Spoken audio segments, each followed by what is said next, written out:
So in this video, I want to talk to you about how you can live like a very rich person here in the Philippines. Let's go. Subscribe now. So going years back, when my kids were teenagers, they worked with one family in the city which we lived in. The whole family was from Cebu, right where I am here in the Philippines. And the dad was a successful guy, and the mom opened up a local business there in the Philippines. And during that time, my oldest son was there, and he would hear stories about the owner living in the Philippines and what her life was like here. And when you think of the Philippines, you don't really think about it as a place where you could live in luxury with people taking care of you every day. But when he talked to his boss, who is a good friend of mine now, they would talk about how they lived with all of these people like maids, basically like 8 of them or something like that in their house, taking care of their every needs, the cooking, the cleaning, the whatever it was, shopping, you name it. All these people would just take care of them.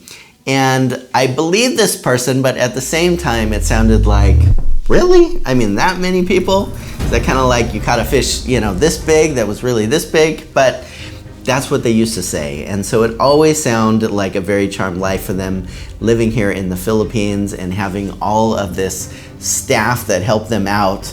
Because in the US and most Western countries, if you were to have even one person living in your home taking care of you, it would sound like you were a pretty wealthy person, able to afford someone to take care of you. But here it was somebody from the Philippines living in California talking about their charm life in the Philippines with all of these people taking care of them. So fast forward to the last few years, here I am living in the Philippines, and I found out something that really surprised me. And that is that this charmed life not only exists over here, but it's actually just quite normal. And you don't even have to be rich to be one of the people that are enjoying this type of life. So what does this look like exactly? Let's talk about that. So first, there are a few different types of jobs over here where people are going to help out other families. So one of them is mostly called a helper. Now, what does a helper do? What do they help with? So a helper is someone that either lives in the house with the family or they live outside of the house with the family. So mostly if somebody's applying for a helper, they're going to say is it stay in or stay out. In other words, are you going to live with the family or live outside of the home? And that person is basically going to be there to help out as someone that maybe does cleaning, might do cooking, might do shopping or running errands, personal assistant type of stuff. Basically, whatever kinds of things that the family needs. They might also be helping out with children or pets, but we'll talk about another kind of very similar job title over here that is the same. So big picture, a helper is going to be there to help with everyday chores that need to be done to keep things running in the family. A second very related position to this is called a yaya. Sometimes in English I hear them using the word nanny. Basically this type of person is like a helper. They might help with a wide variety of things in the home. But if they use that term yaya, I find that there's also almost always kids that are involved with that.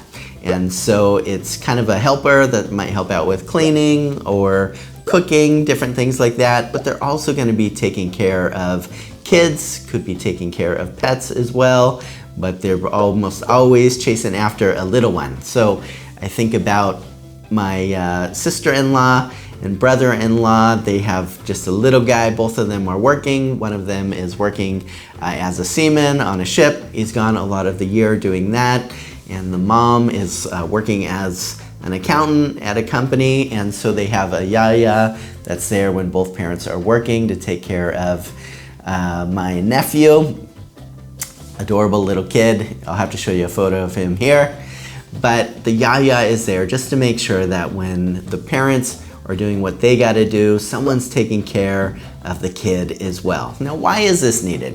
Well, in places like where I'm from in the US, mostly if somebody has kids to take care of, they're going to drop them off at a daycare, a dedicated business with physical commercial space where you could take your kid for the day while you're at work, or they might take them to somebody's home where somebody's going to babysit them, or they might even have a babysitter come into their house just for a period to take care of the kids.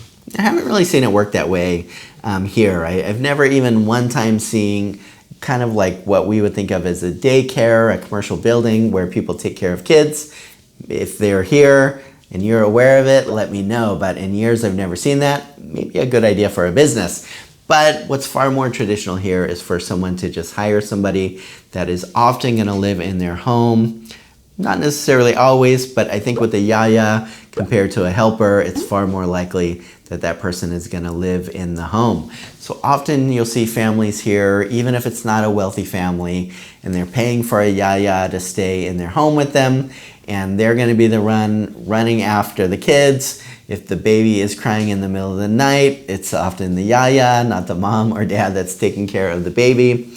And again, I think it would only be really wealthy people in most Western countries that were able to afford something like this. So over here, people are often paying people really low amounts to help out with these type of things. But for the people doing those jobs, often they have a place to live, they have food, and they have a bit of salary that they're using for themselves, and often even sending a bit back home to wherever their family is as well.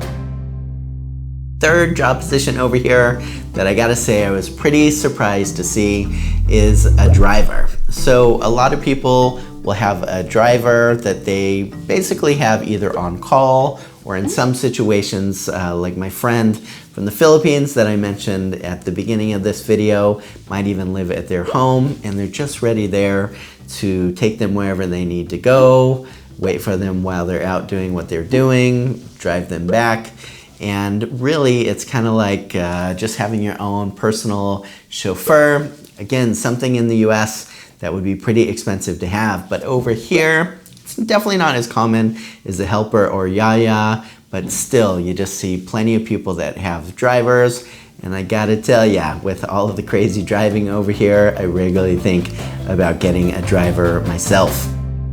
Fourth job position that I was pretty surprised to see over here is personal chef. Again, this might be someone that just lives in a home permanently and helps out as kind of part of the home staff, or it might be a live out type of position. But I think pretty often this is someone that is living in the home, just taking care of shopping for all the ingredients, putting together a menu, serving everything.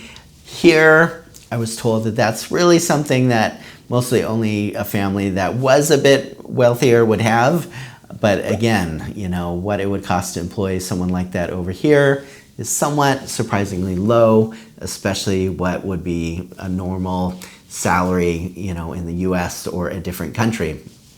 So when it comes to the Philippines, I know so many people talk about this as a developing country, and not everybody has necessarily a lot of wealth. But what you find here is that a lot of people are living as if they were quite wealthy, having a lot of this extra personal help. I mean, just imagine if you had somebody, living in your home or coming there every day that was doing all your cooking and cleaning and, grabbing the baby when it was crying, or changing the diapers, or chauffeuring you around where you need to go, or putting together a personal menu for you. You would probably feel like you were living quite a luxurious life, which is something here that a lot of Filipinos enjoy, and certainly foreigners as well. Let me know your thoughts on this video, and listen, if you haven't already subscribed, what are you waiting for? I would certainly love your support, and as always guys, thank you so much for taking the time to watch, and have a great day.